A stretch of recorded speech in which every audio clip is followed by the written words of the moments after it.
So, you just completed some work in the back end and the front end as well. Well, don't you worry. I'm here to help you out to push things to the back end to both Heroku and to publish the app on Expo. So, let's begin. So let me just stop the test that I've been running. So, we're going to go into readme-md, found right here. And we're going to look for the backend.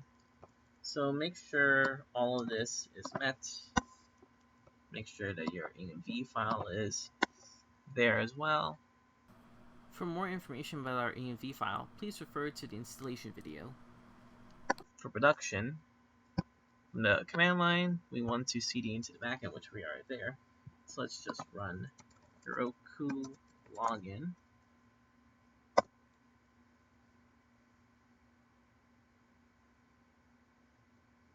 Press any key to open up the browser, so let's open that up.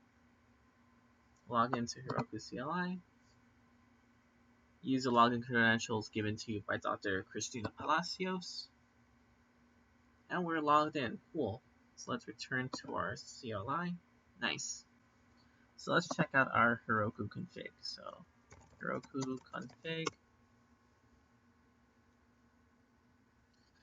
So let's see, we have it matched for host at this address.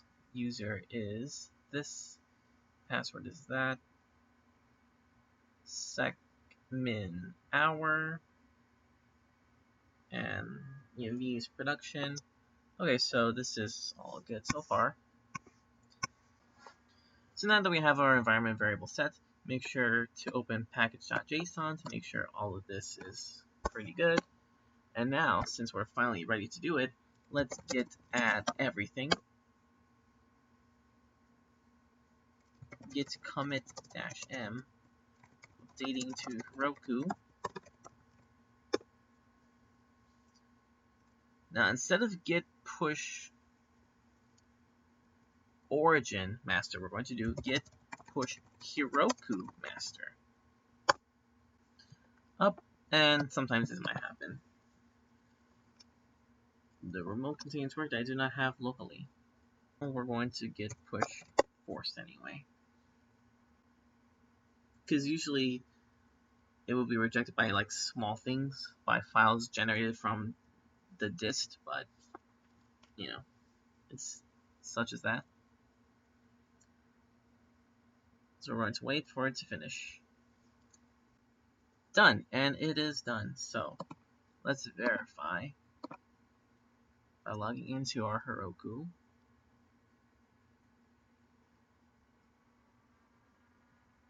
Master deployed just now. That's a good sign. Build succeeded. Alright, cool. So that's that for the backend. Now if you were to do something such as changing score value or whatnot, we might as always test it through the environment.js file. Instead of pointing to our local backend, we're going to point to the Snackability backend. Shake our phone to open the menu and reload our bundle to confirm that the changes that you've made happen in the backend. So for example, if you were to ever, say for example, change a score of a certain food from 1 to 2, and you want to verify that, all you do is just point to the backend and verify that if a food gets a score of 2 and not 1, then you know that everything went well. If you ever wanted to deploy your front end as well, all you do is yarn start on your front end, and this familiar page should open up once again. So let's let it load and wait for the tunnel connected. So once you got this tunnel ready, all you gotta do is publish this project, confirm the changes, and let it publish. It's going to build that iOS bundle first. Then it's going to build that Android bundle.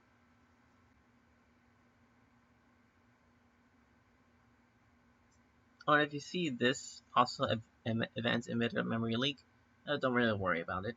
But look at that. Our Snackability project was published. Woo! And now you know.